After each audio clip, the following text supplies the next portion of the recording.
Juliette, fighting for third place on GC after this stage, how do you feel? Yeah, I feel good. I feel tired, but I'm happy about the stage. It was just super hard from the start, and I kept fighting until the end.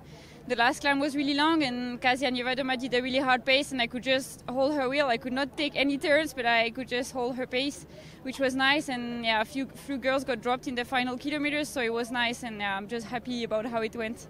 What did you think when Elisa came back from the front? Because that actually opened up the battle for the podium. Yeah. I mean, I could guess it a bit because she was on her own since the first climb, and I was like, "Ooh, that's going to be long, especially in the valley." Like, I think the second climb on your own was fine, but in the valley, like 20k almost on your own, while we actually were just turning and kind of recovering, I would expect that she was gonna, have it a bit back in the climb.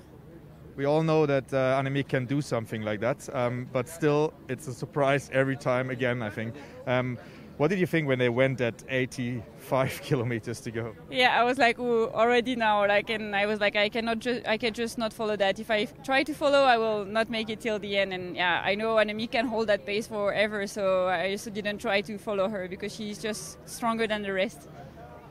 She was stronger than the rest, but on the final climb on the Grand Ballon, your group was actually faster than Annemiek was. I guess she took it a little slower there, but still the pace from Kasia was incredible. Yeah, I will look to the power, but I think we did something good in the climb, but for sure Annemiek also knew that she had a huge gap, so probably she paced it a bit too safe for tomorrow, I guess. What do you expect from tomorrow? I think it can be a bit different, you never know after today, but maybe a breakaway can go because the first climb is not so hard as today, and then maybe from the Ballon d'Alsace onward, things will open up a bit, I would say, the group can be already reduced, or if Annemiek go full, then we will be only 10 at the top, I guess. But the downhill is also technical from Ballon d'Alsace, so this can play a role also, and then it's also a long part until the Planche des Belles Filles, so I guess it will play mostly on the last climb. We saw that you said, Annemiek has performed like this so many times and she's still doing it. What does this performance from her today mean for the future of women's cycling on mountain stages like this? How do you think you can beat her one day?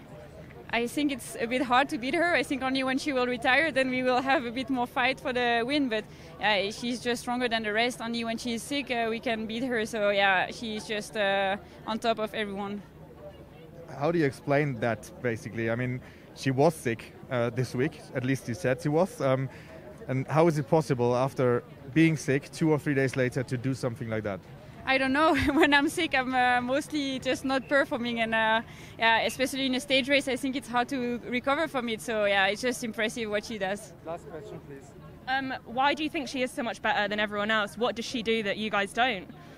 I don't know. Probably she has something in her body that allows her to be stronger and to train also really hard. Like if I look to her Strava file, I cannot train as much as she does. So she's just strong.